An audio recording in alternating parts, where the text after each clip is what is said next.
प्रबोधनकाराचं शाखेचे हर हुन्नरी आणि निष्ठावंत अध्यक्ष सागरभाऊ यांनी करावं असं मी त्यांना विनंती करतो. विठ्ठल सद्गुरू आणि माईनाथ त्रिवारवंदन तसेच आदरणीय प्रल्हाददादा आदरणीय मिलनताई चौघांच्या चरणी त्रिवारवंदन. आजच्या केंद्र वाचन शाखेमध्ये उपस्थित सर्व ज्येष्ठ सर्व नामदार या गावातील नागरिक मान्यवर मंडळी सर्वांना आदरपूर्वक नमस्कार.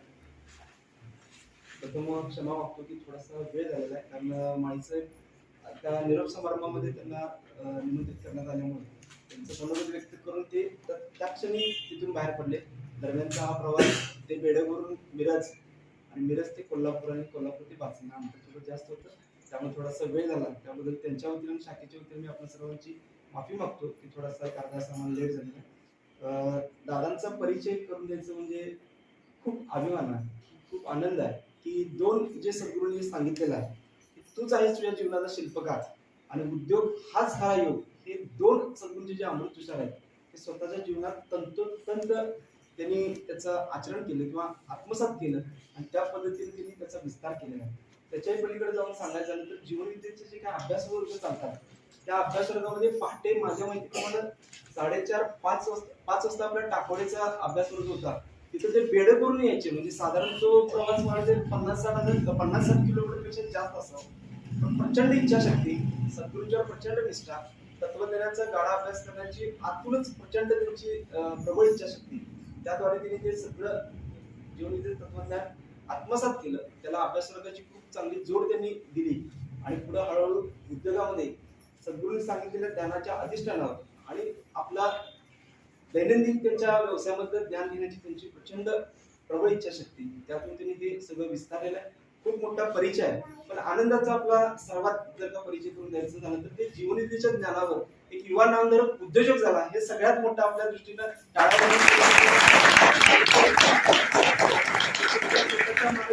सगळं विस्तारानं आपल्याला सांगतील की त्या अनुभवातून जीवनविद्या कशी त्यांनी जीवनविद्या आत्मसात करून त्या जीवनविद्येच्या ज्ञानाच्या अधिष्ठानावर कशा पद्धतीने यशस्वी आपलं जीवन त्यांनी घडवलं ते त्यांच्या त्या मार्गदर्शनामध्ये आपल्याला सर्व ते ऐकायला मिळेलच. पण सर्वांना विनंती आहे की आपली शरीराबरोबर मनाची उपस्थिती खूप प्रार्थना. दादा इतक्या लांबून आलेत आणि आपल्या सर्वांना त्यांचं एक सद्गुरूंच्या संकल्पना अनुसरून त्यांची एक जबरदस्त इच्छाशक्ती आहे की प्रत्येक नामधारका उद्योजक व्हावा. त्याकरता ते लागेल ते मदत करायला निरपेक्षपणे तयार आहेत की एखाद्याला जर का उद्योग उभा करायचा आहे तर त्याला त्या अनुषंगाने जी काही पूर्वतयारी करायला लागते त्या संदर्भात त्यांचा आत्ताच वेळापत्रक खूप व्यस्त आहे. पण नामधारकांना ते प्राधान्याने किंवा त्यांच्यात वेळ काढून ते उद्योजक जर तो होणार असेल त्याचं मार्गदर्शन जे काय आवश्यक आहे की त्यांनी जो का हा सगळा आता व्यवसाय विस्तारलेला आहे त्याचा परिचय 2च मिनिटात मी करून देतो. आता सध्या त्यांचं Brahmanand medical, general store, supermarket Narwad, Brahma enterprises Narwad, Brahma enterprises Bedak, Brahma furniture and home appliances Erandoli, Brahma furniture and home appliances Khatav, Brahma multipurpose cooperative Nidhi bank limited Narwad, Brahma gift footwear and toys centre Bedak. याच्या व्यतिरिक्त आता 1 तारखेला पुन्हा नवीन मिरजेत आणि बेडक मध्ये पुन्हा नव्यानं त्याच्या शाखा सावळज या ठिकाणी त्यांच्या ब्रँच विस्तारत आहे. हा खूप मोठा व्याप, हा कमी वेळामध्ये निव्वळ त्याला जीवनविद्येचं अधिष्ठान आहे. सद्गुरूंच्यावर प्रचंड निष्ठा आणि व्यवसायामध्ये सातत्यानं नवीन केंद्र जे काय मार्केटमध्ये येतंय त्याचा सातत्यानं अभ्यास करून त्या क्षेत्रामध्ये त्यांचं उडी घेण्याची त्यांची अंतरीची तळमळ व्यवसायाची आहे. या सगळ्या गोष्टीला त्यांच्या यशस्वी जीवनाला कारणीभूत आहे. पण आपल्या सर्वांच्या दृष्टीनं अत्यंत अभिमानाची गोष्ट आहे की तूच आहेस तुझ्या जीवनात शिल्पकार आणि उद्योग हाच खरा योग. सद्गुरूंजी काय अमृत सांगितलेलं आहे त्याची त्यांनी कास धरत हा संपूर्ण यशस्वी जीवनाचा प्रवास सुरू केलेला आहे. उपस्थित आपल्या सर्वांच्या वतीनं त्यांचंही हे जीवन खूप मोठ्या प्रमाणात माळीसाहेब उद्योजक नव्हे उद्योगपती होत आणि त्यांच्या हातून सद्गुरू कार्य खूप अशी या ठिकाणी उपस्थितांच्या वतीने मी त्यांना सदिच्छा आणि सद्गुरूंची प्रार्थना करतो. एवढा परिचय मी त्या ठिकाणी देऊन थांबतो. जय सद्गुरू, जय जय.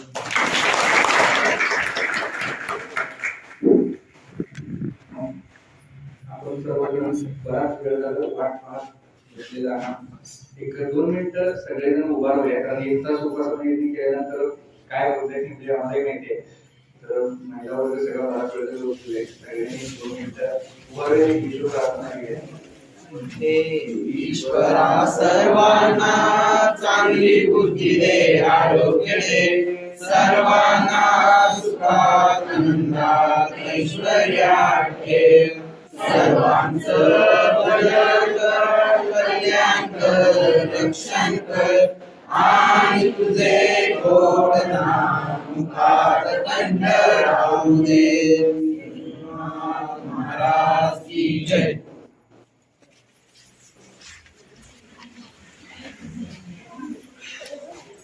थोडंसं शरीर स्थिर झालं की मन स्थिर होतं, त्यासाठी हे गरजेचं आहे. तर असो, जीवनविद्येचे महान शिल्पकार सद्गुरू श्री वामनराव पै, आदरणीय प्रदादा मिलनताई या 3 दैवतांच्या चरणी उपयोगाला वंदन करतो आणि तुम्हा उपस्थित सर्व नामधारक बंधू भगिनींच्या चरणी नतमस्तक होतो. आणि थोडस या व्यस्त व्यापातून म्हणजे सद्गुरूंची अतिशय तळमळ होती की आपला प्रत्येक नामधारक सुखी झाला पाहिजे, प्रत्येकाचा उत्कर्ष झाला पाहिजे, उन्नती झाली पाहिजे. दोन्ही अंगाने प्रगती या शब्दाचा अर्थ ज्यावेळी सद्गुरूंना अभिप्रेत होता, त्यांना अभिप्रेत होते की उत्कर्ष आणि उन्नती. उत्कर्ष म्हणजे मटेरियल डेव्हलपमेंट आणि उन्नती म्हणजे स्पिरिच्युअल डेव्हलपमेंट.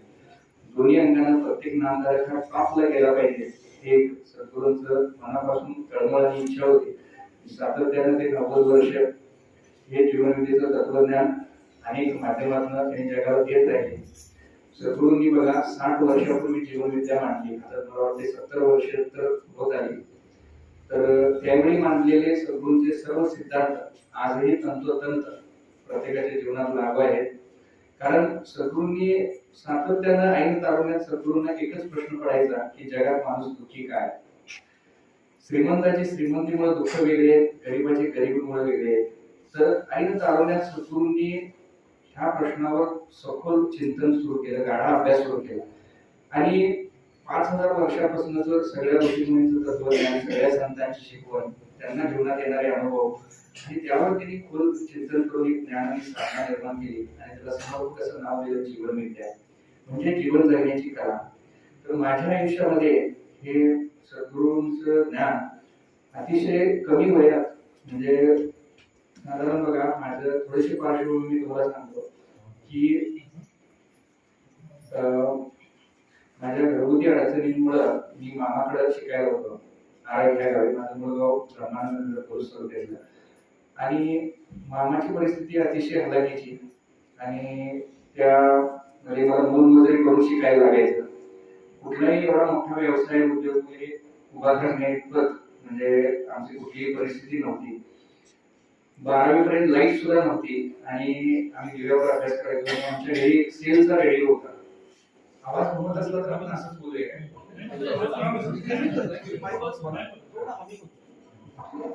असेही मोठ्या आवाजात बोलू शकते.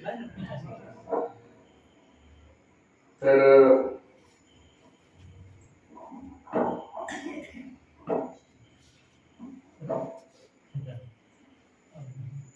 सातत्यानं म्हणजे इयत्ता 5वीत असल्यापासून मी काम कमवानी शिका त्या बेसवर मी काम करून हे करायचो, शिकायचो. आणि आमच्याकडे एक मनोरंजनाचं साधन म्हणजे एक रेडिओ होता आणि त्या रेडिओवर कार्यक्रम लागायचा चिंतन हा चिंतामणी सद्गुरू वामनराव पै यांचे विचार. तर ते 15 मिनिटाचा कार्यक्रम मला इतका आवडायचा की ते विचार मी लिहून घ्यायचो. रेडिओ बरोबर लिहिण्याचं स्पीड, कारण मला एक वाटायचं की तुम्ही जर कुठल्याही सद्गुरूंचा ग्रंथ वाचला तर इतकं सिद्धांत आणि अमृतच्या सद्गुरूंनी जबरदस्त मांडलेले आहे की मला वाटायचं की हे सद्गुरू काहीतरी वेगळं सांगतायत आणि हे जगातलं काहीतरी नवीन सांगतायत आणि हेच जीवनातलं खरं सत्य आहे. असे मला फार सद्गुरूंच्या बद्दल प्रेम निर्माण झालं. ते चिंता मी ऐकता त्याच्यामुळे माझी लिहिण्याची स्पीड सुद्धा जबरदस्त वाढला. कारण रेडिओ एकदा बोलला की परत काय रिप्लाय नाहीच ना आता मोबाईल सारखं.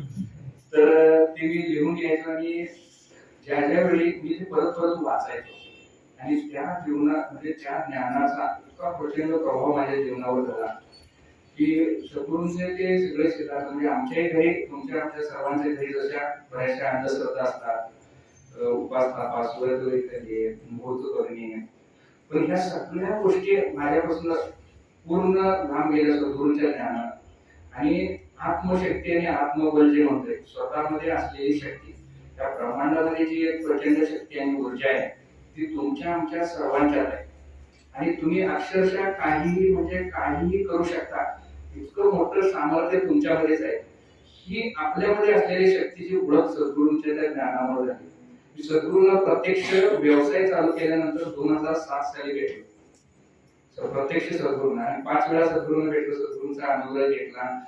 पण तत्पूर्वी मला एक 12 वर्ष सद्गुरू त्या आकाशवाणीच्या माध्यमातून ते ज्ञान देत राहिले आणि माझ्या जीवनात खरोखर क्रांती झाली. सातत्याने मी प्रत्येक शनिवारी रविवारी काम शोधत असायचो. म्हणजे आपण सगळेजण म्हणत असतोय, म्हणजे कारण देत असतोय आपण जीवनात प्रगती का केली नाही, तर त्याला म्हणजे कारण बरेचशी देत असतोय आपण की काय म्हणजे घरच्यांनी सपोर्ट केला नाही, अमुक केलं नाही, भांडवल मिळालं नाही, व्यवसाय सुरू करायला भांडवल नाही, म्हणजे अशी बरीच कारण देत असते. आणि माझं कसं होतं म्हणजे पुढे शिकायची तर परिस्थिती नव्हती. मी 12वी सायन्स माझं झालं, त्यानंतर मी डी फार्मसीला ऍडमिशन घेतलं. मी फार्मासिस्ट आहे आणि फार्मसीला ऍडमिशन घेतले मी एका मेडिकलमध्ये काम जॉईन केलं. म्हणजे दररोज संध्याकाळी कॉलेजमधून आल्यानंतर 2 तास मेडिकलमध्ये काम करायचं आणि एका होलसेलच्या कमिशनवर माल द्यायला चालू केलं आणि काम करणार. कारण मला पासला पण पैसे नसायचे, मला सायकल जायला लागायचं नाही, तर 40 किलोमीटर साधारण ते हे होतं. मग त्या अशा परिस्थितीत मी व्यवसायातले बारकावे शिकलो. म्हणजे उद्योग हाच योग हा विषय बघत असताना तुम्हाला सगळ्यांना माझं सांगणं आहे की तुम्ही कुठलाही व्यवसाय उद्योग तुम्ही करत असाल तर त्या व्यवसायातलं बेस्ट कामगार तुम्ही पहिल्यांदा असायला पाहिजे. हा एक सगळ्यात महत्वाचा धडा आहे. तर तुम्हाला ते बारकावे समजले तर तो उद्योग यशस्वी होऊ शकतो. आणि ते हे करत असताना माझी अगदी 2-5 हजार सुद्धा गोळा करायची ताकद नसताना केवळ सद्गुरूंचा विचार, प्रयत्न आणि प्रार्थना या जोरावर मी मेडिकल सुरू करायचं हे माझं एम फिक्स होतं. माझ्या बरोबरचे जे सगळे विद्यार्थी होते ज्यांचे आई वडील भरपूर त्याला घरी द्यायचे, त्यांचं सगळ्यांचा विचार कसा की आपल्या भारतीय शिक्षण पद्धतीत म्हणा किंवा या भारत देशामध्ये शिक्षण पद्धती जी आहे त्याचा जर थोडासा अभ्यास केला तर चांगलं शिक्षण घेणं म्हणजे चांगली नोकरी लागणं हेच सगळ्यांच्या डोक्यात आहे. काय शिक्षण का घेतोय आणि माझ्यात बेस्ट काय आहे हे कुणीही बघित नाही. आणि त्यामुळे डॉक्टर APJ अब्दुल कलाम सुद्धा म्हणायचे की चांगलं शिक्षण घेणं म्हणजे चांगली नोकरी लागणं हे जोपर्यंत विद्यार्थ्यांच्या, शिक्षकांच्या आणि पालकांच्या डोक्यातून जात नाही तोपर्यंत इथं नोकरच जन्माला येतील, मालक नाही. आणि इंग्रज ज्यावेळी आपल्या भारतावर हे होते त्यावेळी मेकॅलो नावाच्या व्यक्तीने ही शिक्षण पद्धती विकसित केलेली होती, ज्याच्यात 100 वर्ष आज काही बदल झालेला नाही. आणि ही शिक्षण पद्धतीतनं काय होतंय, ह्यात काय सांगितलं जाते, तुम्ही भरपूर शाळेत जा, भरपूर अभ्यास करा, उत्तम गुण मिळवा आणि सुरक्षित आणि चांगली नोकरी शोधा. हेच वर्षानुवर्षे आपल्यावर बिंबवलं जाते आपल्याला. आणि थोडस वेगळा विचार म्हणजे आम्हाला पण परिस्थितीने घडवलं कदाचित व्यवस्था म्हणजे आम्हाला आमच्या वडिलांनी सांभाळ केली, आम्ही त्यांचे कृतज्ञता आणि धन्यवाद मानतो. कारण त्यामुळे आज आम्ही इथे आहे. समजा त्यांनी मला सगळ्या गोष्टी दिल्या असत्या तर मी आज कुठेतरी परिस्थितीमुळे आम्ही शिकलो आणि त्याला जीवनविद्येच्या ज्ञानाची जोड मिळाली. तर आपणही आपल्या मुलांना एक दृष्टी किंवा विजन देत असताना असं मोठं विजन बघायला शिकवलं पाहिजे. आपल्या भारतीय लोकांचा एक महत्वाचा प्रॉब्लेम असतो की आपण मोठी स्वप्न कधीच बघत नाही, आपली स्वप्न खूप छोटी असतात. आणि मी तर म्हणेन म्हणजे थोडस 2 मिनिटं राग आला तरी चालेल, पण नोकरी म्हणजे लाच आहे तुमची स्वप्न विसरण्यासाठी दिली. थोडं म्हणजे कसं आहे की सुरक्षित आयुष्य, सुरक्षितता तुमच्या पुढच्या 2 मिनिटाची कुणीही 100% गॅरंटी देऊ शकत नाही. मग तुम्ही घाबरता कशाला? हेच तुमच्या स्वप्नातलं आयुष्य आहे. तुम्ही स्वतःच्या मनाला विचारून बघा. आणि संधी प्रचंड आहे. म्हणजे मला तर मी तर असं सांगेन 120 करोड आता 140 करोड लोकसंख्या ज्या देशात आहे तिथं उद्योगाच्या संधी एवढ्या प्रचंड असताना तुम्ही नोकरीसाठी शिक्षण घेणं म्हणजे सोन्याच्या खणीत कोळसा शोधण्यासारखं. आणि खरं तर या शिक्षण व्यवस्थेत एक अपयश हे आहे की अर्थशास्त्रात PhD झालेल्या माणसाला सुद्धा अर्थासाठी आणि बनवून फिरायला लागते. तो त्याचं ज्ञान आणि बुद्धी वापरून ते पैसा कमवू शकत नाही. हे आपल्या शिक्षण पद्धतीचा प्रॉब्लेम आहे. आणि तुमच्या आमच्या सर्व पालकांच्या सुद्धा डोक्यात हेच आहे की केवळ गुणपत्रिकेला आलेली गुणांची सूज म्हणजे गुणवत्ता काय, तर तुमच्या व्यक्तिमत्वाचा सर्वांगीण विकास म्हणजे गुणवत्ता. कर्मवीर भाऊराव पाटील असं म्हणायचे की तुम्ही शाळेत शिकवलेलं विसरल्यानंतर तुमच्या डोक्यात जे होते ते खरं शिक्षण. म्हणजे पण आपण हे कुठेतरी विसरलेलं आहे. आणि सातत्यानं डॉक्टर बाबासाहेब आंबेडकर याच्यावर टिप्पणी करताना म्हणायचे एज्युकेशन म्हणजे शिक्षण हे पॉवरफुल असतं आहे, पण कधी जे शाळेत शिकवलं जाते ते समाजात घडताना दिसलं पाहिजे आणि समाजात जे घडते ते शाळेत शिकवलं गेलं पाहिजे. आणि आता आजकाल तसं दिसत नाही. पुण्यात मी बऱ्याच वेळा व्यवसायाच्या ह्याच्यात जातोय, काही वेळा पेइंग गेस्ट म्हणून राहिलेलं आहे.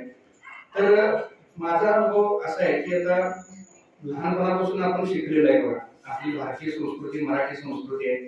पहिलीला मुलगा शाळेत गेला की आपल्याला शिकवलं जाते ये रे रे पावसा तुला देतो पैसा पैसा घरात पोटा. मी ज्यावेळी आमच्या आजीला वगैरे विचारायचो त्यावेळी आजी सांगायची की लहान मुलांचा देव बाप्पा ऐकतो, म्हणून ही आमची शिकवण होती.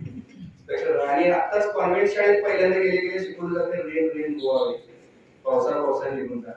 इकडे एका बाजूला आपण शिकतोय शाळेत की सर्व धर्म समभाव एकात्मता सर्व एक आहे, आणि दुसऱ्या अंगाला पुण्यातली आई आपल्या बाळाला सांगते गरम केलेलं पाणी उकळलेलं पाणी आहे, तुझं पाणी तूच प्यायचं, तुझं दुसऱ्याला द्यायचं नाही, दुसऱ्याचं तुला घ्यायचं नाही.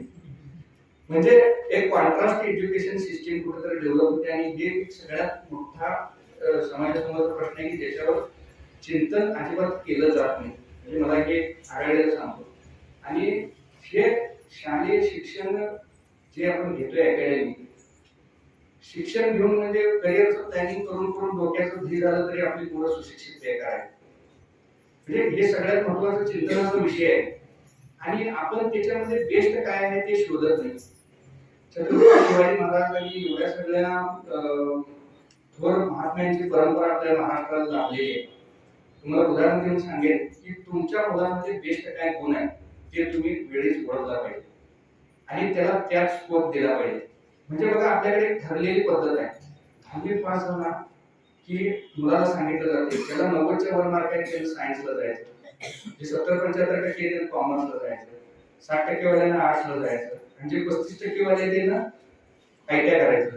जे ठरलेला ट्रेंड आहे त्याच्यात काय बेस्ट आहे हे आपण कधीही बघत नाही.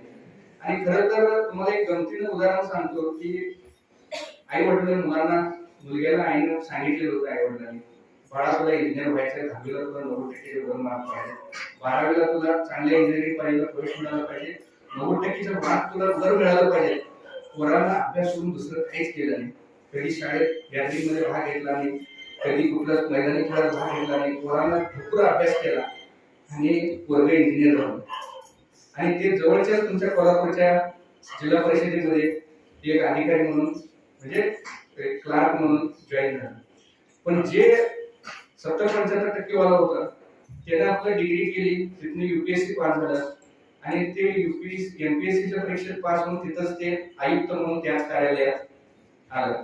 आणि जे 35% वाला होता त्याने कधी युआरसी इलेक्शन सोडले, कायम कोर्टमध्ये पहिला नंबर असणार, कायम मागच्या बाटावर धंदा करणार, ते पुढे जाऊन सगळ्या लढतरी व्याप करून ते पुढे जाऊन आमदार झाला आणि त्या जिल्ह्यावर पालकमंत्री म्हणून आले. बघा आता क्लार्क साहेब शिवसाहेबांना सलाम करतात आणि शिवसाहेब पालकमंत्र्यांना सलाम करतात. गुणवत्ता ही शेवटी लागतेच. गुणवत्ता म्हणजे काय? तुम्ही बघा तुम्ही जीवनाच्या शाळेत सक्सेस होता काय हा एक प्रश्न आहे. आपण पूर्वापार फार पूर्वीपासून त्याच गोष्टी सांगत आलोय. करे कमळाचा घरी भोजीचा, सरे सरस्वतीचा. सरस्वतीने किती शाळा बांधल्या कधी तर सांगा. कर्मवीर भाऊराव पाटलांचा, भगतसिंगाचा सांगू. सरस्वतीचं सांगण्याऐवजी शिक्षणाचा देऊ पण शिवाजी महाराज आपण सांगू. म्हणजे असं काही ना काही नवीन मुलांना हे केलं पाहिजे, त्याच्यातला उत्तम गुण आपल्याला शोधता आला पाहिजे. छत्रपती शिवाजी महाराज ज्यावेळी स्वराज्याची स्थापनेची शपथ त्यांनी वयाच्या 12व्या वर्षी घेतली, महाराज सुद्धा एक उद्योजक होते. लक्षात घ्या 35 वर्षाच्या कारकिर्दीमध्ये त्यांनी 422 किल्ले म्हणजे त्यांचे 422 व्यवसाय आहेत. त्यांचं शिवाजी महाराजांची उद्योजकता कशी ओळखायला पाहिजे. म्हणजे केवळ म्हणजे जयंत्या पुण्यतिथ्या करून केवळ दाढी वाढवून शिवाजी महाराज होता तर महाराष्ट्रात 45 लाख शिवाजी आहेत. पण सगळे बिनकामाचे शिवाजी. शिवाजी महाराज चौकात आणि हे चौकीत म्हणजे केवळ पुतळ्यात फोटो हार घालून उपयोग त्यांचं ज्ञान आत्मसात आपण करायला शिकलं पाहिजे, त्यांचे गुण घ्यायला पाहिजेत आपण. तर किती महाराजांच्याकडे त्या गुण ओळखण्याचं कौशल्य होते. एक उदाहरण देऊन मी तुम्हाला सांगतो की महाराज सवंगड्यांसोबत त्यावेळी मोगलांचं राज्य होतं आणि मोगलांच्या काळामध्ये कुठल्याही प्रकारे बंद करण्यास बंदी होती. आदिलशाह, निजामशाही सगळ्या शाया होत्या ना. पण जिजाऊंनी महाराजांना एक विचार दिला की माझ्या बापानं आणि माझ्या नवऱ्यानं नोकरी चाकरी आणि मनसबदारीच केल्या, पण बाळा तू उद्योजक व्हायला पाहिजे, तू स्वतःचं स्वराज्य निर्माण करायला पाहिजे. हा एक विचार लहानपणीच महाराजांना दिला. आणि सगळ्यात महत्वाचं म्हणजे शिक्षण त्याला अशा पद्धतीने महाराजांना दिलं. हार्डली 7व्या-8व्या वर्षापर्यंत महाराजांचं शिक्षण पूर्ण झालं. शिक्षण देत असताना जिजाऊ सुद्धा घोडेस्वारी कशी करायची, तलवारबाजी कशी करायची, रपेट कशी मारायची. घोड्यावरनं ज्यावेळी महाराज पडायचे त्यावेळी सैनिक सगळे धरायला धावायचे.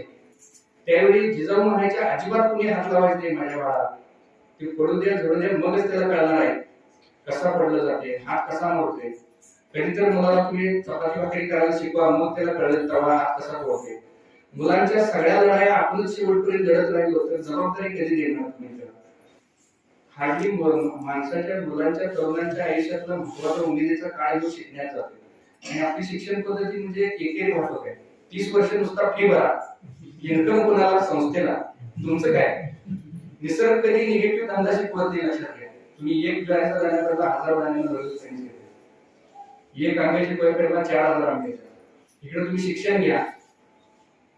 मोठी डिग्री केलेला माणूस कुठेतरी जाऊन नोकरीच करतो, तो व्यावसायिक उपयोग होत नाही. तर महाराजांच्याकडे आपला विषय काय होता की महाराजांच्याकडे पण 2-3 ऑप्शन होते. लक्षात घ्या की शिवाजी महाराजांचे वडील शहाजीराजे हे आदिलशहाच्या दरबारी सरदार होते आणि आत्ताच्या ह्याच्यानुसार जर विचार केला तर महाराजांना सुद्धा वशिला लावून म्हणजे आता का आमदार खासदार पद मिळालं असतं आणि ते राजे म्हणून जायचे. कशाने पुढे हा विचार दिला की बाळा तुला कुणाची नोकरी जाते. वशिल्याचा अर्थ तुम्हाला माहिती आहे. वशिला वशिला म्हणजे काय? वशिला शब्दाची फोड करून बघा. व म्हणजे वय नसताना, शी म्हणजे शिक्षण नसताना आणि ला म्हणजे लायकी नसताना नुसतं ओळख आहे म्हणून तिथे चिटकवा, त्याला म्हणायचं वशिला. असं करून पण महाराजांना होता असतं. पण महाराजांनी स्वराज्याचा पर्याय निवडला जो जिजाऊंनी त्यांना विचार केलेला होता.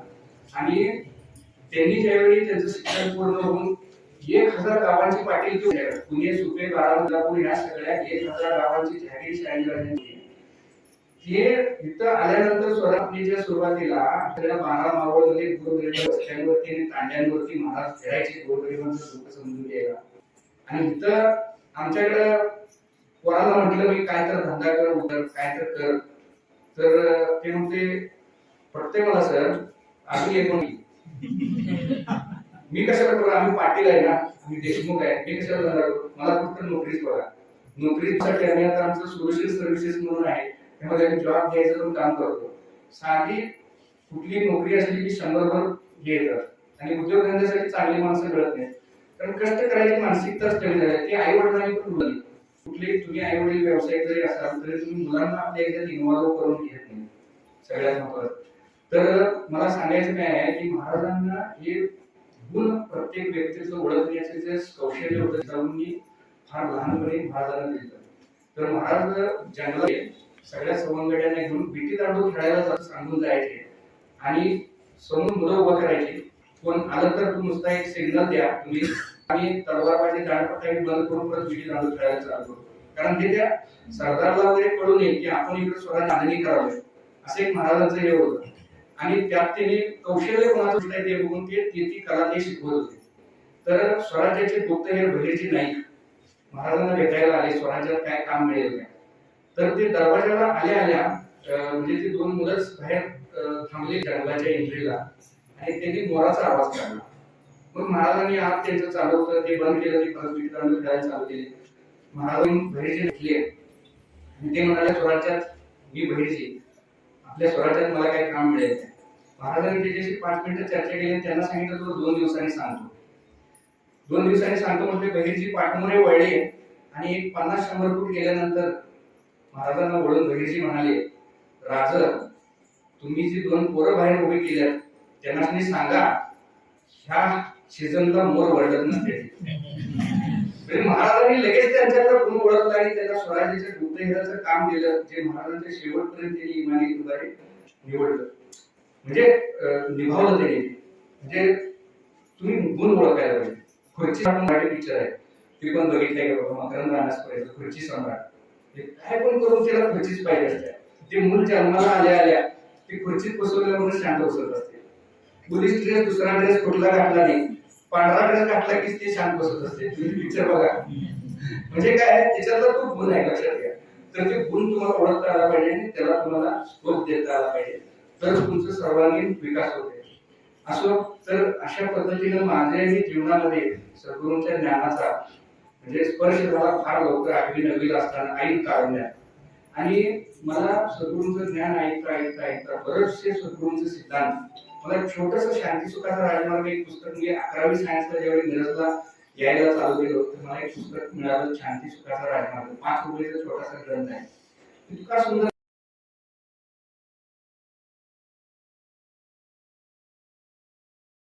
मला ते इतकं भावले की ते प्रत्येक मुद्दा मी जगायला सुरुवात केली आणि खरोखर माझ्या जीवनात क्रांती घडली. सद्गुरूंनी 14 मध्ये किती सुंदर पद्धतीने सांगितलं की प्रत्येक गोष्ट मी जीवनात वापरायला चालू केलो. आणि अशा रीतीने 2 वर्ष फार्मसी आणि फार्मसी झाल्यानंतर व्यवसाय सुरू केला. दोन्ही सगळ्यांचं नसेल मी करता थोडेफार सेव्हिंग केली पगारात आणि मी एका आत्महत्या केलेल्या मेडिकल वाल्याचं फर्निचर घेतलं की जे कोणच विकत घेत नव्हतं, आपलं कोणी आहे म्हणून. आणि त्याला 15,000ला फक्त सगळा सेटअप दिला मेडिकल, टेबल खुर्ची फ्रीज पासून सगळी कपाट, कारण कोण घेत. आणि ते जो व्यसनाच्या आहारी जाऊन आत्महत्या केलेल्या भावानी मला ते फर्निचर विकलं. मला फक्त स्वस्त पाहिजे होतं. मला 1 लाखाचं कर्ज, मी ज्यांच्याकडे काम करत होतो त्यांनी पतसंस्थेत 1 लाखाचं कर्ज मिळवून दिलं. कुठले काय तारण मॉर्गेज प्रॉपर्टी राहायला घर काय नव्हतं, मी मामाजवळ राहत होतो. आणि तेवढे घेऊन मी व्यवसाय चालू केला. पहिल्या दिवसात दुकानात प्रार्थना मशीन लावलं आणि व्यवसाय नुकता सुरू केला. कुणाचा व्यवसाय माझं ते खेडेगाव होतं 5,000 लोकसंख्येचं. कुठला मेन रोड गेला नाही, ऑटसवाडीला नरवाड म्हणून गाव आहे, तिथून पुढे लोक सगळे म्हैसाळ म्हणून गाव आहे, म्हैसाळात जायचे 3 किलोमीटर, इकडे वेळेला जायचे 5 किलोमीटर. तर दिवसभर मी असं बसून असायचो, प्रार्थना ऐकत असायचो. निगेटिव्ह 4 वाजला तरी 200 रुपये व्यापार व्हायचा नाही. माझंही मन निगेटिव्ह व्हायचं. पगाराला फक्त कामावर राहिलो असतो तर पण दुसऱ्या क्षणी प्रार्थना कानावर पडायची. मग मी निगेटिव्ह व्हायचो नाही. सद्गुरूंचा जो अमृतशर आहे, विचार बदला नशीब बदलेल, मन बदला परिस्थिती बदलेल. परिस्थिती आपल्या हातात नसते, आपल्या हातात असते आपली मनस्थिती. आणि मनस्थितीत बदल घडवला तर परिस्थितीत बदल घडतोय. मग मी प्रार्थना म्हणायचो. आणि अशी माणसं बरीच मला माझ्या आयुष्यात भेटत गेली. जसं तुम्ही विचार व्यापक करता. 3 वर्षापूर्वी सांगते व्यक्ती आला कर्तृत्व ज्ञानचित्रात पोहोचला. 3,000 लोकांना आतापर्यंत पाठवण्याचं कार्य सद्गुरूंनी करून घेतले. ज्ञानपीठाला कोर्सच्या निमित्तानं एक व्यक्ती माझ्या संपर्कात आली की एक जाहीर समाज प्रबोधनाचा कार्यक्रम होता आणि ते प्रबोधन ऐकायला ती व्यक्ती आली. आणि ती व्यक्तिमत्व अतिशय प्रभावशाली होतं. म्हणजे फॉर्च्युनर गाडी, 25 तोळ सोनं, अंगावर एकदम ग्रँड एंट्री, म्हटलं की ते लक्ष भेटून घेतलेच माणूस. मग ते कोर्स बद्दल मी स्टेजवर माहिती सांगितली आणि ते व्यक्तीने येऊन सांगितलं मला कोर्स येऊन करायचा आहे आणि तुम्ही हे करा. नाव वगैरे घेतलं. ती पहिलीच होती.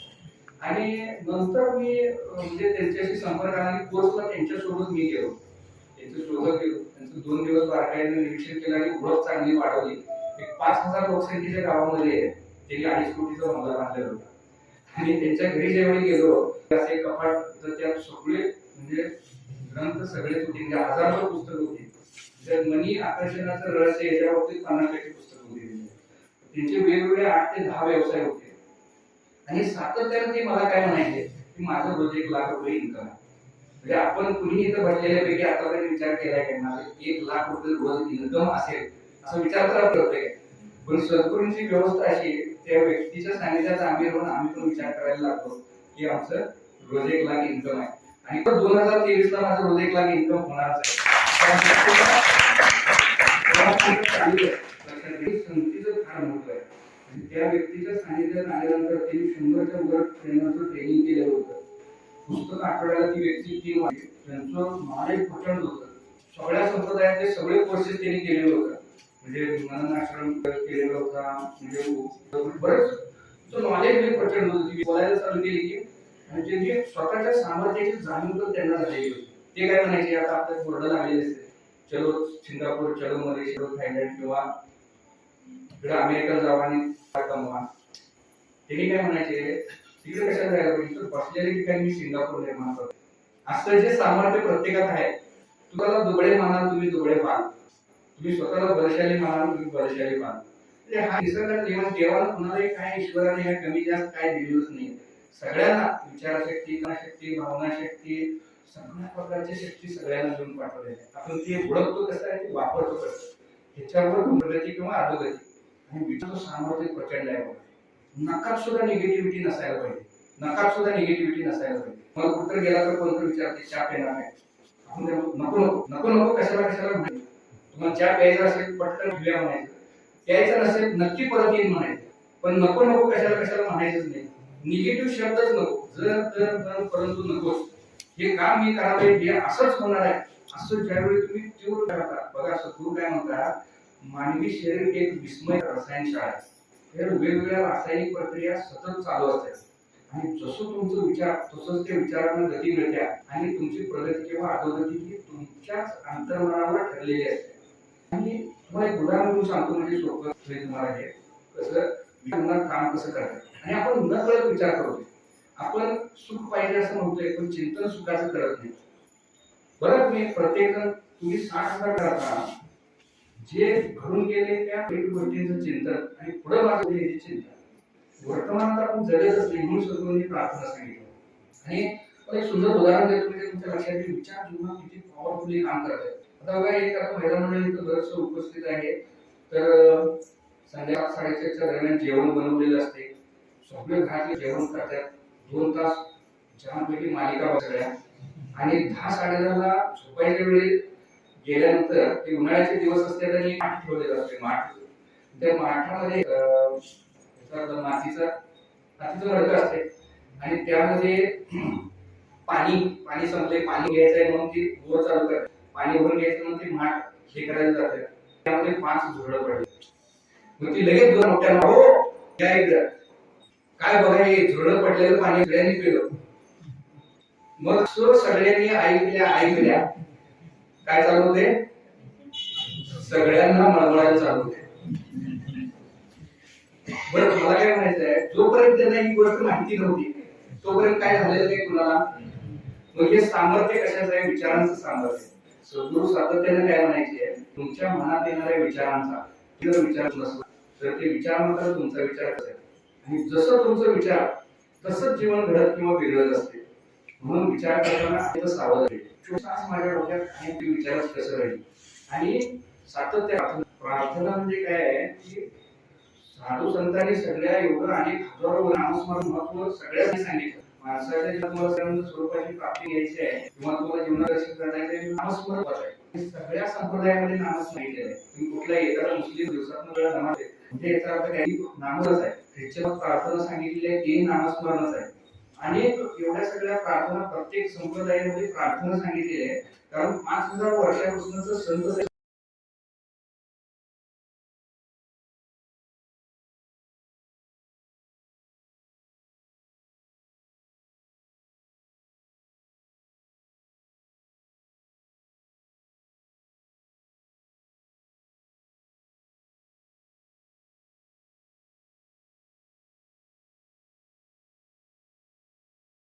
समजल्यामुळे ते वृक्ष आणि कंटाळावरना गुण मानसिक घेत नाही. संपूर्ण शर्म असली मी हे ज्ञानी आणि सोपं करून लोकांना ही लोक होते म्हणून स्वतः अक्षर ओळायचे. आणि त्यातनं सद्गुरूंना ती प्रार्थना स्फुरली, जी विश्व प्रार्थना आपण म्हणतोय की बघा किती सुंदर पद्धतीने सांगितले. आणि नामस्मरणाच्या हपटीनं रिझल्ट तुम्हाला फास्ट मिळणार. म्हणजे कुणी काय सांगू अगर काही हे करा, पण माझा तो अनुभव आहे. तुम्हाला तुमच्या मध्ये कुठलीही मनासारखं वाटत असेल तर तुम्ही प्रार्थना जर 1000 दररोज म्हणायला चालू केला आणि त्या पद्धतीनं भाव तुमचा निर्माण झाला की 100% तुम्हाला जीवनात रिझल्ट येतील. लक्षात घ्या, तुमचा भाव कसा आहे याला महत्व आहे. सर्वांचं भलं भाव म्हणणं सोपं आहे. बघा की आजूबाजूला तुम्ही बघितलं नाही, दुसऱ्यांच्या दुःखात सहन सोपं आहे, सुखात दुसरा सुखी झाला आनंद होतोय काय? कसं तर वाटतंयच. कसं तर वाटतं की जरा थांबायला प्रार्थना म्हणायला सुरुवात करायला पाहिजे. आणि सद्गुरू काय सांगते की दुसऱ्यांचं तुझ्याकडे वाटून योग येतं की दुसऱ्यांचं भलं व्हायचं वाटणं म्हणजे तळमळ आणि त्याचं भलं झालं वाटते ती मळमळ. तर असं कुठं जर होत असेल तर तिथं जरा तुम्ही सांगण्याची गरज आहे आणि तिथं तुम्ही प्रार्थना मागण्याची गरज आहे. सुरुवातीला तुम्हाला वाटत नसलं त्याचं भलं व्हावं तरी तुम्ही मुखानं म्हणायला चालू केला आणि ती प्रार्थना अंतर्मनात गेली की तुमचं अंतःकरण खरोखर तुम्हाला वाटायला लागेल सगळ्यांचं भलं व्हावं. आणि तुमचा जो भाव आहे की भाव लक्षात घ्या. तुम्ही इतरांबद्दल जे बोलता इतरांबद्दल बघा म्हणजे सर्व 4 गोष्टी सांगितलं. जीवनविद्येचं सारच आहे त्याच्यात. शुभ करणं, शुभ इच्छा करणं, बोलणं आणि शुभ करणं, शुभ चिंतन, शुभ इच्छा. शुभ इच्छा धारण करून काय सांगतात? दुसऱ्यांच्या दुःखाने जो आनंदित होतोय तो आहे, दुसऱ्याच्या दुःखाने जो दुःखी होतोय मानव आहे आणि दुसऱ्यांच्या सुखाने जे सुखी होतोय ते देव दानव. जगात दानव प्रचंड संख्येने आहेत, मानवांची संख्या अत्यल्प आहे, देवाची संख्या एकदम आहे. शुभ इच्छा धारण आवश्यक आहे, सातत्यानं प्रार्थना आवश्यक आहे. आणि दुसरं महत्वाचं मुद्दा शुभ बोलायला सांगितलेलं आहे. शुभ बोलायला जनरली आपण कसं आपण एकत्र बसलो 5-6 महिला एकत्र सातत्यानं काय चाललंय कुणाचं सगळेजण बसून लय कौतुक करायला असं कुठं बघायला भेटते काय असते? एकमेकांची निंदा करणे, एकमेकांबद्दल काढणे, एकमेकांना नावं ठेवणे, एकमेकांना टोमणं मारणे ह्याच्यात सतत मग्न असते आणि त्यातनं आपल्याला आनंद मिळत असतो. पण सगळ्यात मोठ्या प्रमाणावर काही निर्मिती तिथं होत असते.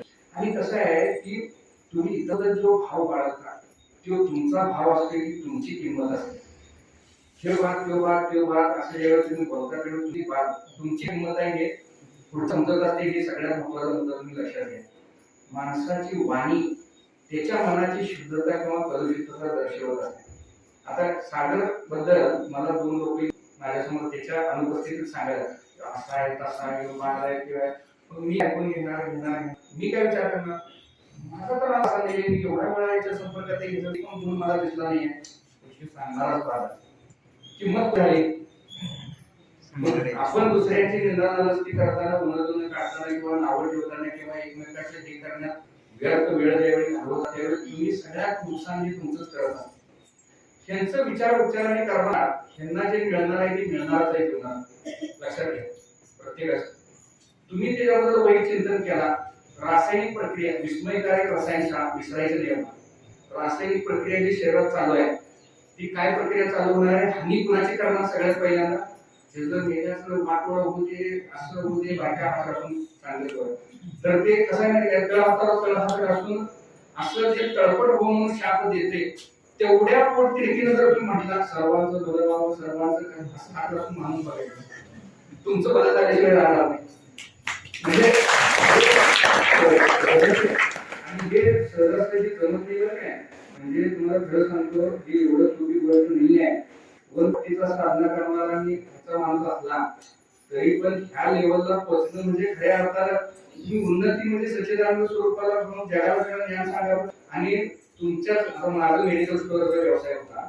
मी काय केलं समोर जागा घेतली आणि मी तिथं आणि मालक आणि मी ज्यावेळी नवीन जागेत गेलो त्यावेळी जुनी जागा जुन्या मालकानं तिथं धंदावाला बसलेला होता त्याला दुसऱ्या मेडिकल वाल्याला जागा दिला.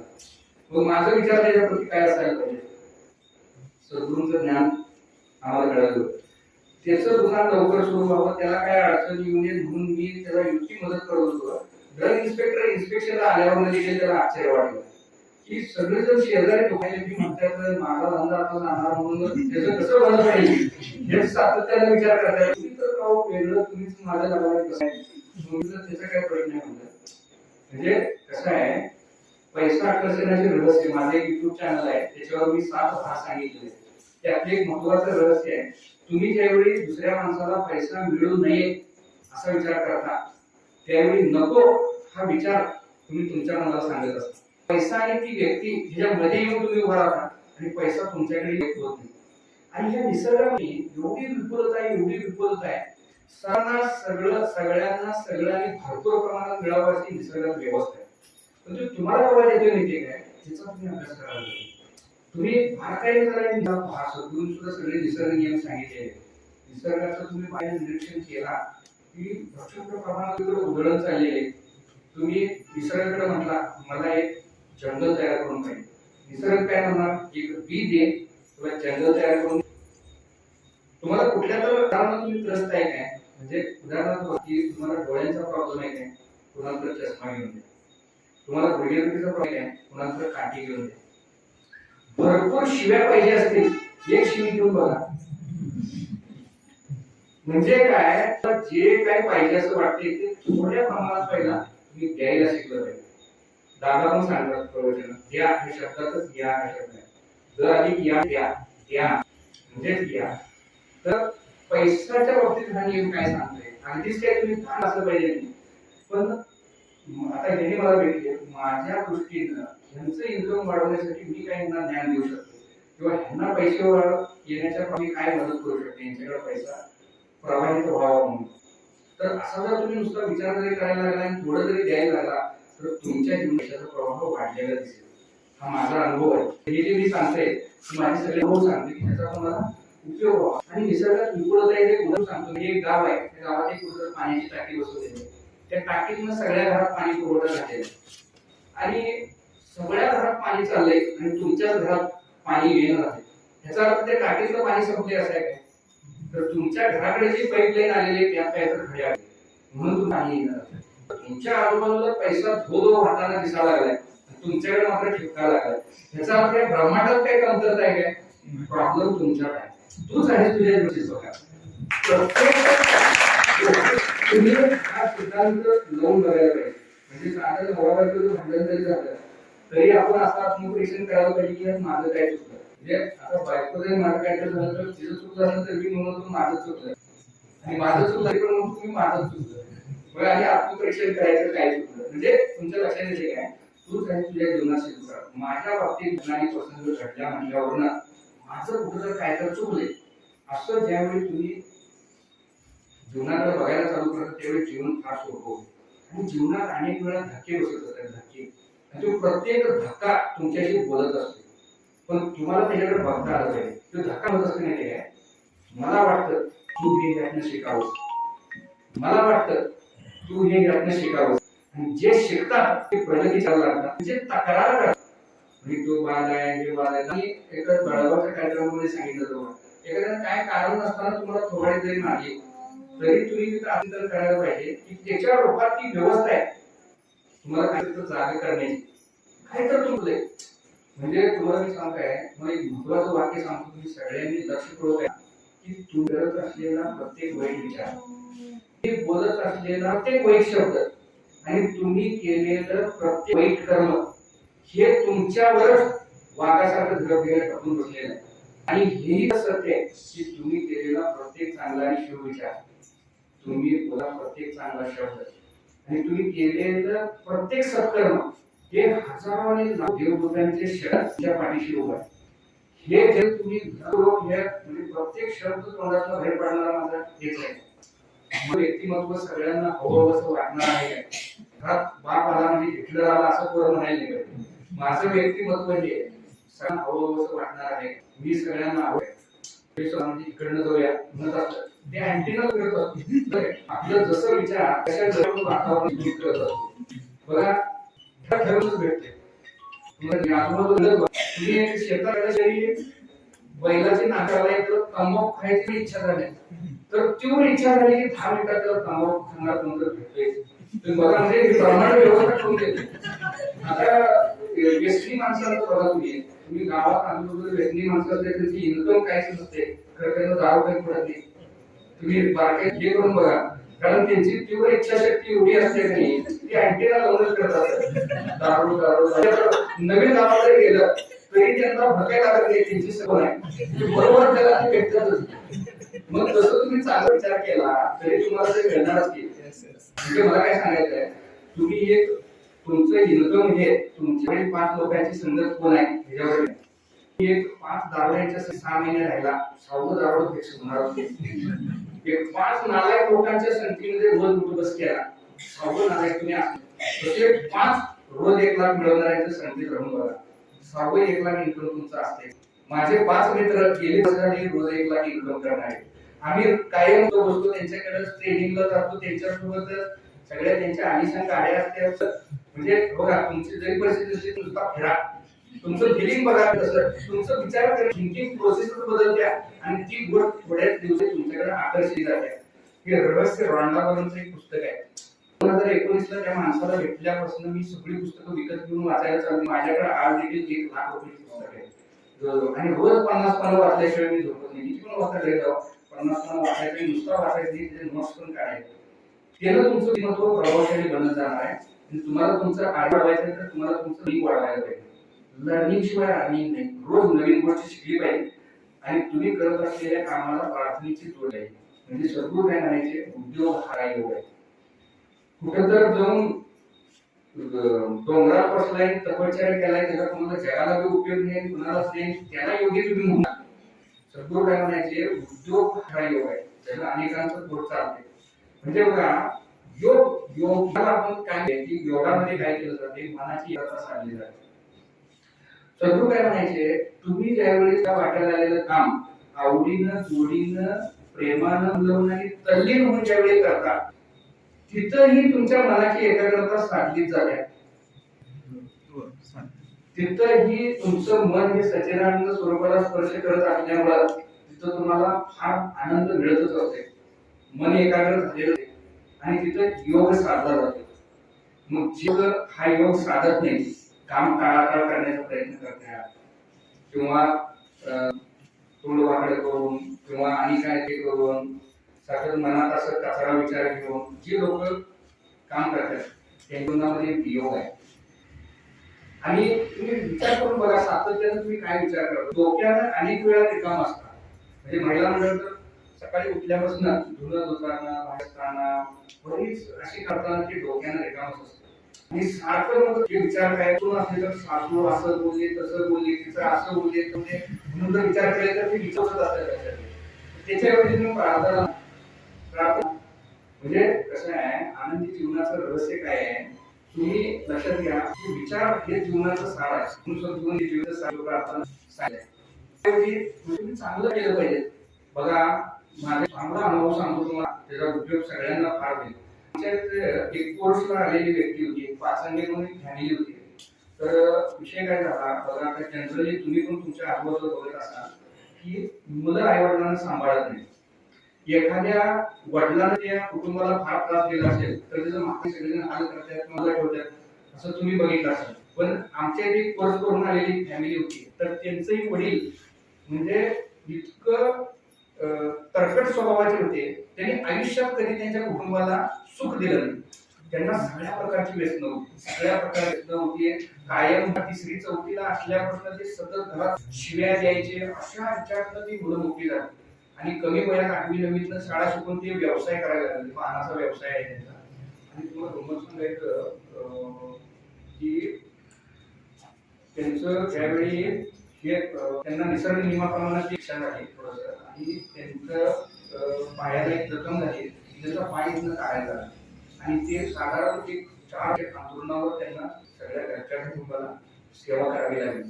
पण तुम्हाला सांगतो की त्यांच्या आईनं, म्हणजे आमचा मित्रच आहे, जीवनविद्या सद्गुरूंचं ज्ञान घेऊन आलेलं, आणि त्यांनी किती त्रास त्यांना बेडवर सेवा करायला लागली. आठवड्याला 1000 रुपयाची मदत लागायची जखम व्हायची. ती सुद्धा त्यांनी पैसा पण काढला, एवढी त्यांनी त्याची केली. तर ते आमचा मित्र, त्यांना मी काय सांगितलं माहिती काय, की तुम्ही वडिलांनी जे काय कर्म केलं त्यामुळे त्यांना ही परिस्थिती आहे, हे त्यांचं कर्म आहे. आता तुम्ही जर त्यांना सांभाळला नाही तर तुमच्या दिव्य बँकेत हे कर्म काय म्हणून नोंदवून तुम्ही काय करता हे तुमचं कर्म. एकच सिद्धांत त्यांना डोक्यात बसल्यामुळं त्यांनी एवढी सेवा केली आणि अक्षरशः त्यांच्या कुटुंबाची एवढी प्रगती झाल्या सगळ्या अंगात. मग तुम्ही केलेलं कुठं ह्या प्रमाणामध्ये फुकट जात नाही. त्यामुळे तुम्ही लक्षात, वडील कसेही असले, कुटुंबाला किती त्रास दिलेला असला तरी तुम्ही त्यांची सेवा करा. वडिलांची सेवा करण्यासारखं पुण्य कशातच नाही. म्हणजे ते पुण्यही तुम्हाला जीवनात यश मिळवून देते. आज मला यश का मिळतं, आज मला सुद्धा वडिलांनी बघितलं नाही. म्हणजे मला एक सावत्र रोग, 3 सावत्र, मला कुठली गोष्ट त्यांनी दिली नाही, तरी सुद्धा आता माझं सावत्र रोग म्हणून व्यसनाच्या आहे जाऊन सगळं त्याच्या मुलींची लग्न का तुम्ही आम्हाला दिले. आणि मी कधी वडिलांना हे मानत नाही, काय मानते त्याने मला दिलं नाही. म्हणजे लोक काय करतात, जनरली तुमचं तोंड बघणार नाही, असं करणार नाही, तसं करणार नाही. पण आम्ही तरी सगळं हे का मला सगळं ज्ञान दिलं. त्यांनी काय केले ते त्यांचं कर्म आणि आम्ही काय करणार आहे ते आमचं कर्म लक्षात. आणि आम्ही कुठलं काय पुढे जात नाही. तुम्ही द्याल तेच तुम्हाला मिळेल. तुम्ही त्रास द्याल कोणाला त्रास तुम्हाला मिळेल. मिळेल म्हणजे मिळेल. ह्यात अजिबात कुठल्याही प्रकारे हे नाही. तुम्हाला खरं सांगतो निसर्ग नियम सर्वसामान्य छोट्या माणसापासून देशाचा राष्ट्रपती असू दे पंतप्रधान असू दे देवा सगळ्यांना निसर्ग नियम लावतो. म्हणून तुम्ही काय द्यायचं ते तुम्ही आताच ठरवून घ्या. तुम्ही जे तेच तुम्हाला जसं तसंच मिळेल. ज्या क्वालिटीचं द्या त्या क्वालिटीचं तुम्हाला मिळेल. जीवन जगण्यासाठी फार क्लिष्ट नियम नाहीये की एवढं जर तुम्हाला समजलं आणि तुम्ही जीवनात त्याचं आचरण चालू केलं छोट्या छोट्या गोष्टीमध्ये तर खूप आनंद आहे सगळा. बघा म्हणजे महिला मंडळात सुद्धा बोलताना आपण हे करत असतो.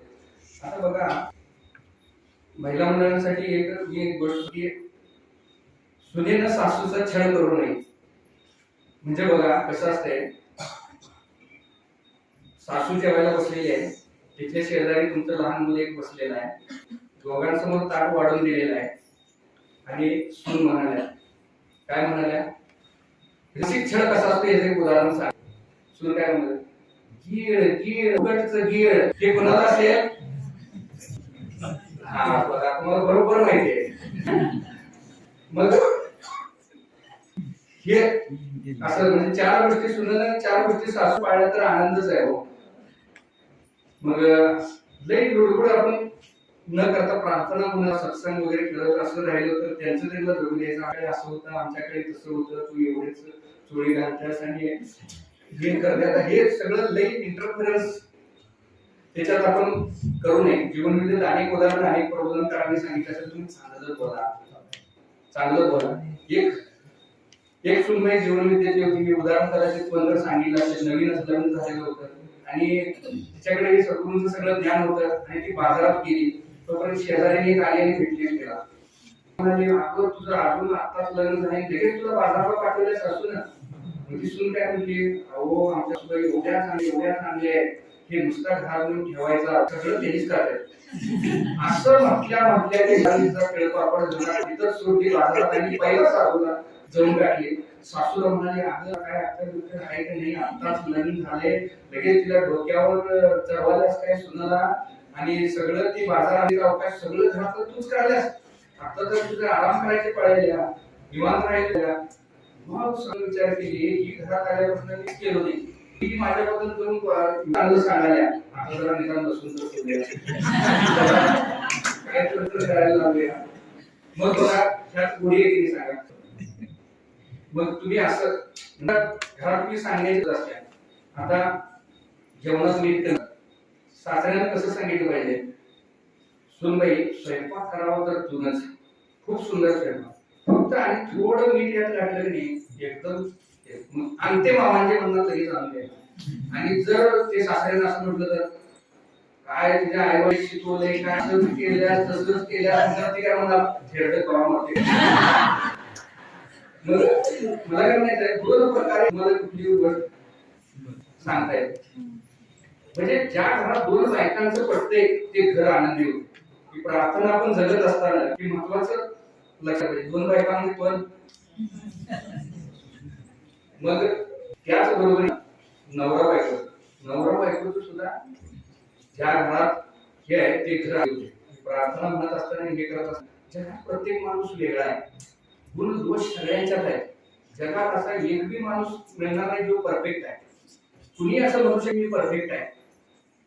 एखादी 8 बाल गुण असतात 2 तर गुण असतात. सद्गुण आहे.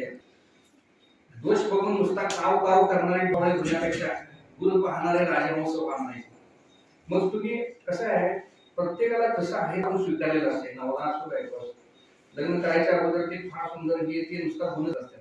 आणि लग्न झाल्यानंतर काय होते सगळं एक ते मनासारखं नाही मनाला सारखं करायला शिकत सद्गुरूंनी सांगितलं. मग छोट्या छोट्या गोष्टी असतात. घटस्फोटाची काळजीला 9% पेक्षा जास्त लोकांचे घटस्फोट किरकोळ कारणावरून झालेले असतात. तुम्ही कुणाला बी जाऊन भेटू.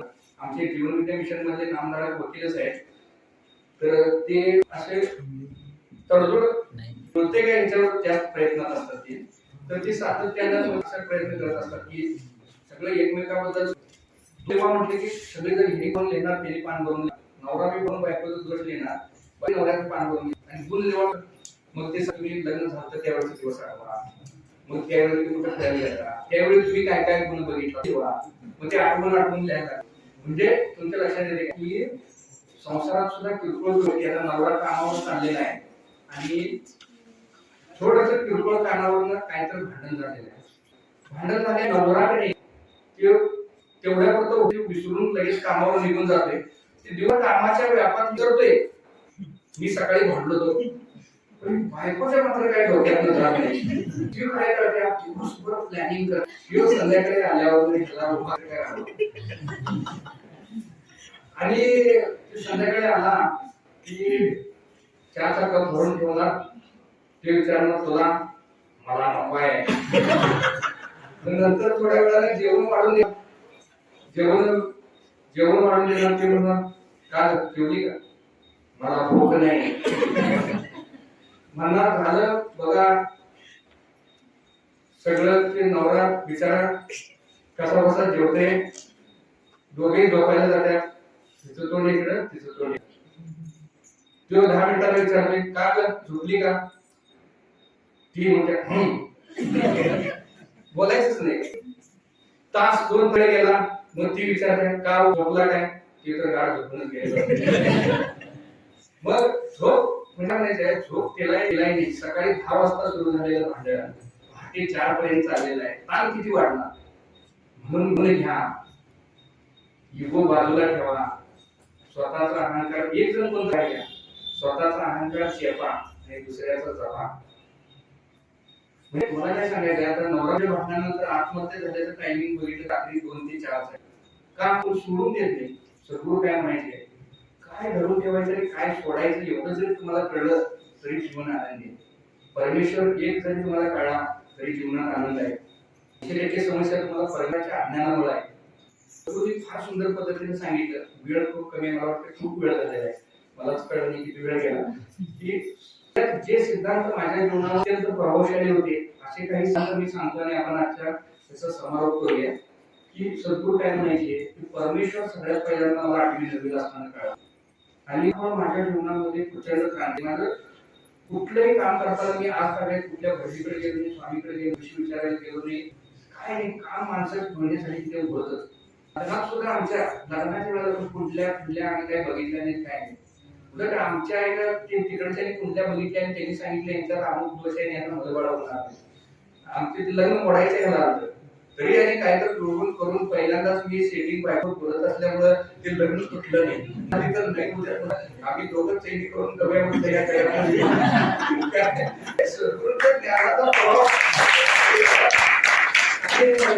तुम्हाला सांगायचं मुलं माझी अतिशय हुशार आहे मुलगा मला जातोय सैनिक आहे का तर पहिल्यांदा जाता सैनिक शाळेत आहे एका गुरुच्या प्रबोधनाने जीवनात क्रांती घडली जस्ट दिवस झाले सैनिक शाळेत आहे कशासाठी तो 1 नंबरचा उद्योजक 4वीत असल्यापासून पैसे मोजायचे आमचं काम बघते 2-3 लाख कॅश असेल तर पैसे कसं मोजायचे नोटांची आणीबाणी कशी करायची मार्जिन किती वेळ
मुलगी सर्वेला ते मुलगा आठवलं सगळं काम केलं. म्हणजे सगळे कर्मचारी येत नाही ना एवढं सगळं पूर्ण असलेलं संतोषदादा तोत्रेंचे एक प्रबोधन होतं. परवा शिरोडोनला नवीन शाखा झाली आपली.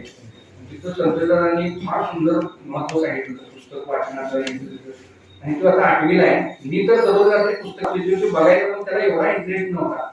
त्याला चित्र काढायची एक सवय आणि कधीतरी युट्यूबला काय तर व्हिडिओ बघायचं. ते लहानपणी डोरेमॉन बघायचा. मग तुम्हाला सांगायचं त्या दिवशी येताना रात्री शाळेत मला काय म्हणला, पप्पा मला पुस्तक वाचायला पाहिजे म्हणला. मी म्हटलं काय अचानक कसं काय आता तुला हे झालं. हे प्रबोधन सांगितलं म्हटलं ते. आणि याच्यामुळे जीवनात आपण चांगलं हे घडू शकतो. आणि त्याला मी विचार लावून काय केले नाही केलं. तो 4थीत असताना एकदा मला म्हटलं होता की त्याला शाळेत एका शिक्षकाने काय सांगितलं, तुझ्या सर्जनचे गुण दिसले तरी तू सर्जन होतोस म्हटल्यावर तू घरात येऊन पण तेच सांगितलं. मग मी त्याला एक सांगलीतलं मोठं हॉस्पिटल दाखवून आणलं जिथं 200 डॉक्टर काम करायला. त्याला काय म्हटलं की तू एकटा डॉक्टर व्हायचं असं स्वप्न बघू नकोस. तुझ्याकडे 8 डॉक्टर कामाला कसं असतील हे स्वप्न तू बघ. म्हणजे असं हॉस्पिटल असं स्वप्नातून बघायचं.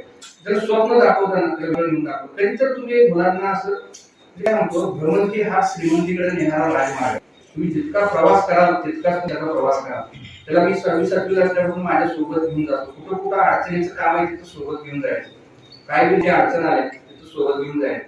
तर त्याचं मन 18 वर्षाचा होईल एवढा कणखर तो बनलेला असेल की त्याला वेगळं काही ट्रेनिंग द्यायची गरज नाही. हे ट्रेनिंग तुम्ही मुलाला आता 25 वर्षाचं पोरग त्याला तर आई वडील काय म्हणतात माहिती काय, ते मी प्रयत्न करते माझा अभ्यास आहे. काय बाबाने काम सांगितलं माझा अभ्यास आहे. काय शिक्षण घेते त्याचं आयुष्य काय जीवनात आयुष्यभर उपयोगी पडणार नाही असं शिक्षण घेण्यात त्याचं आयुष्य चालू.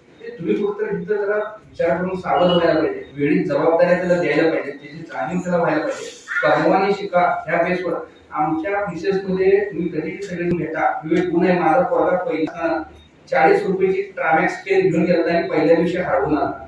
आल्या आमच्या बायकोला म्हटली ते दुकानाचं पेन काय घेऊन ती घ्यायला गेला. आमची बायको म्हणाली आम्ही 30 कांडीने घेऊ तुम्हाला. तुला 40 रुपये म्हणजे किती असतात माहितीये का मला तू किती असतात. तू आता 2 रुपयाचे पेन घेऊन शाळेला जा आणि तुला सांगतो काम मग तुला किती रुपये 40 लागतात ते सांगतो. आणि रविवारी तू सुट्टी दिवशी दुकानात काम करायला आला पहिलं. त्यावेळी त्याला सगळं औषध कपाट काढून मॉल बिल काय नव्हतं नुसतं गेलेलं होतं. 2-3 कपाट 4 कपाट काढून औषध आणून कपाट पुसून औषधं लावायचं हे करायचं म्हणून आमच्या मॅडमने सांगितलं. आणि तुम्हाला सांगायचं 5 काम केला आणि म्हटलं झाले की म्हणतात ते असं ते ती म्हटली एवढ्या होत नाही म्हटली. तर त्याला कंटाळा येऊपर्यंत ते काम करायला लावले आणि त्याला पेन दिली. ती वर्षभर पेन वापरली. तुम्हाला मिळालं म्हणून तुमची परिस्थिती आता चांगली आहे म्हणून तुम्ही सगळ्या गोष्टी अवेलेबल करून देत असताना तुम्ही त्याचं मोल बी त्याला जाणून घ्या. एकदा तो 3रीला शाळेला होता. ती एक आजी शाळेच्या बाहेर गोळ्या बिस्किट घ्यायला बसायची. आमचं पप्पा नंतर पैसे देतात म्हणून त्याला 2 रुपये खायला घ्यायला होता. आमच्या मॅडमने त्याला 3 तास कोणून टाकले. बाबांना आता उधारी करायला लागले. त्यावेळेस प्रत्येक गोष्ट तुम्ही मुलांच्यावर सद्गुण सांगतात. लहानपणी तुम्ही उडण लावलं पाहिजे. एखादं झाड लहान आहे पण ते मोठं झाल्यावर वळत नसते. मग लहान आपण लाड मुलांचा वळण जाते इथं आपण चुकतोय म्हणून कुठेतरी इथं जरा सावध आणि जीवनाची कला सर्वांना द्यायची होती. तुम्हाला देण्याचा थोडक्यात केलेला आहे. वेळ खूप झालेला आहे. मला ते 14 सांगायचे होते पण तरी 100 किलोमीटर वरून तुम्हाला हे सद्गुरूंच्या केवळ ह्याच्यापोटी आम्हाला परत प्रवास पण तेवढाच आहे. पण निश्चितपणे तुम्हाला ज्यांना व्यावसायिक उद्योजक व्हायचं आहे माझा नंबर घ्या. तुम्ही प्रत्येक जण मला हाय टाका. माझे युट्यूब चॅनल आहे. त्या चॅनलच्या माध्यमातून 1 दिवसाआड 1 व्हिडिओ मी टाकत असते. त्यातून तुम्हाला बऱ्याच गोष्टी आता मी पैशाचं रहस्य याच्यावर 5 भाग प्रसारित केलेले आहेत. म्हणजे ब्लॉकेज काय आहे म्हणजे जे माझा अनुभव आहे ते तुम्ही युट्यूब चॅनलला बघा. माझा नंबर ज्यांच्याकडे मोबाईल आहे सगळ्यांनी नंबर माझा सेव्ह करा. 91-134 5353 सगळ्यांनी नंबर सेव्ह करा. व्हॉट्सअपला नाव आणि हे टाका. मी सेव्ह करून देतो. माझे स्टेटस पण तुम्हाला दररोज दिसत राहतील. माझा दररोज स्टेटस एक प्रेरणादायी स्टेटसच असते. सागरदादा बघत असतील तर तुम्हाला माहिती. माझा उद्देश एकच आहे की सद्गुरूंचा जो एक विचार होता की जग सुखी व्हावं तसं प्रगती करायची असेल मी एकटा प्रगती करून काय उपयोग नाहीये. डोंगर चढून जायचंय मी एकटाच गेलो तर तिथं करायला तर माणसं पाहिजे. तर सगळेजण मिळूनच यशस्वी होऊया असं एक माझं तळमळ विजन आहे. जास्तीत जास्त आतापर्यंत माझ्या संपर्कात 100-150 लोकांनी नवीन व्यवसाय सुरू केलेले आहेत. आणि 200च्या वर लोकांनी त्यांच्या धंद्यात बदल केलेले आहेत. व्यवसाय चालत नाही तर का चालत, व्यवसाय संदर्भात ग्राउंड लेवल पासून आमच्याकडे A to Z सगळं सांगा. आमच्या सेटअपला कुठल्याही तुम्ही भेट द्या, आमच्याकडे कुठल्यापासून झोपेपर्यंत तुम्हाला लागणारी सगळी वस्तू मिळतात. आमचं काय आहे ते तुम्हाला सांगतो. मेडिकलची सुरुवात होती, सगळं मेडिकल सुपर मार्केटमध्ये आमच्याकडे किराणा माल, औषधं, कपडे, जनावरांची औषधं, A to Z दूध दुग्धजन्य पदार्थ, बेकरी आयटम सगळं ते सुपर मार्केटमध्ये मिळते. त्यानंतर फर्निचर, होम अप्लायन्सेस ही प्रमाणे याच्यामध्ये तुम्हाला सांगा फर्निचर, इलेक्ट्रॉनिक, होम अप्लायन्स आमच्या सगळ्या फर्मचे व्ह्यू युट्यूबला टाकले आहेत. म्हणजे सगळं इलेक्ट्रिक सामान मिळते, गाड्यांचं ऑइल मिळते, टायर मिळतात. कुठली गोष्ट कस्टमरला मागितली ती गोष्ट नाही असं आम्ही म्हटलं नाही. प्रत्येक वस्तूचा होलसेलर शोधून आम्ही ती सेवा कस्टमरला दिल्या. आणि आज आम्ही एवढ्या या एज मध्ये आम्ही फायनान्शियल फ्री झाले. म्हणजे तुम्हाला एक प्रत्येकाला फायनान्शियल फ्रीडम मिळवायचं असते. आयुष्यभरासाठी रेस चालू असते, रॅट रेस. ती रिच डॅड पुअर डॅड या पुस्तकात सांगितलेलं आहे. तुम्ही पैशासाठी काम करण्यापेक्षा पैशामध्ये एक ताकद आणि ऊर्जा आहे त्याच्यासाठी काम केलं पाहिजे. हे जर तुम्हाला शिकायचं असेल, म्हणजे बोलण्यासारखं भरपूर आहे. रिच डॅड पुअर डॅड सुंदर पुस्तक आहे, प्रत्येकाने वाचा. आणि त्याचा फॉर्म्युला मी माझ्या जीवनात वापरलेला आहे आणि मला काहीच काम करायला लागत नाही. माझं सगळं काम आजचा सूर्य उगवला संध्याकाळपर्यंत माझ्या खात्यावर पैसे येतात. आमचं प्लॅनिंग, डेव्हलपमेंट आणि आमच्या आलेला प्रत्येक माणूस घडला पाहिजे हे आमचे हे असतं. एखादा माणूस आमच्या ह्याच्यातला काम करत नसेल तर आमच्याकडे 2 ऑप्शन असतात. एक म्हणजे माणूस बदलणे आणि दुसरं माणसाला बदलणे. तर आम्ही माणसं बदलवण्याचा आणि त्याला हे करण्याचा प्रयत्न ती विद्या सद्गुरूंनी दिलेली आहे ती घेऊन सातत्यानं आठवड्याला एकदा लेक्चर मध्ये 15 मिनिटं स्टाफला असते आणि सगळा स्टाफ आमच्याकडचा हॅपी आहे. आणि सगळे विश्वासू सहकारी, छत्रपती शिवाजी महाराजांच्याकडनं आपण हे शिकलं पाहिजे. विश्वासू सहकार्यांची टीम कशी बनवायला पाहिजे. माझं ज्यावेळी रोज 1 लाख इन्कम असेल त्यावेळी माझ्या बरोबरच्या 10 लोकांचं महिन्याला 1 लाख इन्कम असेल. असं सगळ्यांना इन्व्हॉल्व होऊन आम्ही फ्रँचायझी मॉडेल डेव्हलप करून सगळं 100 ठिकाणी सगळ्या लोकांना देऊन, म्हणजे गेल्या 2-3 वर्षात तर मी 2 लाख किलोमीटर फिरलेलं आहे महाराष्ट्रात. म्हणजे 12 गावचं पाणी प्या म्हणजे काय आहे ते तुम्ही जेवढ्या लोकांना भेटता, त्यांचा प्रवास जाणून घेता. म्हणजे माझ्या संपर्कात माझे 2-4 मित्र तर असे आहेत. एक तर 2006 ला डीबीपी उद्योग समूह माझे जवळचे मित्र आहेत. 2006 ला वयाच्या 21व्या वर्षी त्यांनी एक व्यवसाय चालला. त्यांच्याकडे 3,500 लोकांकडे 5-6 साखर कारखाने त्यांचे स्वतःच्या मालकीचे. 1 रुपया पण घरातून घेतला नाही. तुमच्या जवळचं उदाहरण गडिंग्लजला अर्जुन रिफायनरी, अर्जुन बेकरी उत्पादने, तुम्ही ते ऐकत असाल, बघत असाल, रिफाईन स्टेल. त्यांचाही प्रवास, वडील महापालिकेत शिपाई होते आणि घरावर 40,000चं कर्ज होतं आणि त्यांनी स्वतः एमआर होते. आणि वयाचे 41व्या वर्षी त्यांचा 1000 टर्नओव्हर आहे. त्यांचे वेगवेगळे 7 व्यवसाय आहेत आणि 5 मिनिटाला काम करतात. हे प्रवास कसा झाला हे त्यांना भेटला तर तुम्हाला तुमची तीव्र इच्छाशक्ती अशी ही व्यवस्था होते. हे अशी सगळी लोक कायम पेटून उठायचे. तुम्ही कायम म्हणजे काय तर असं नवीन करण्यात मजा आहे. तर निवांत झोपून असा तुम्हाला बरं वाटते, काय तर नवीन करण्यात बी मजा आहे. माणसाच्या मनाला काय बदल नको असते, काय निष्क्रिय आवडत असते. बदल काय करायचं होते की नको, पण तुम्हाला प्रगती करायची असेल तर बदल हा तुम्ही केलाच पाहिजे. असं बोलण्यासारखं भरपूर आहे. बसलं तरी काय आमच्याकडे संपणार नाही. तर असं जे काही सेवा झाली, काय बरोबर असेल ते तुम्ही घ्यावं. याच्यात काय कुणाचं मन बरोबर असेल तर ते मला तुम्ही परत करावं आणि जे चांगलं आहे ते सद्गुरूंचं आहे असं समजावं. आणि सर्वांच्या चरणी परत एकदा तुम्ही मला इथं संधी दिली, तुमची सगळ्यांची कृतज्ञता व्यक्त करतो आणि धन्यवाद देतो. थँक्यू.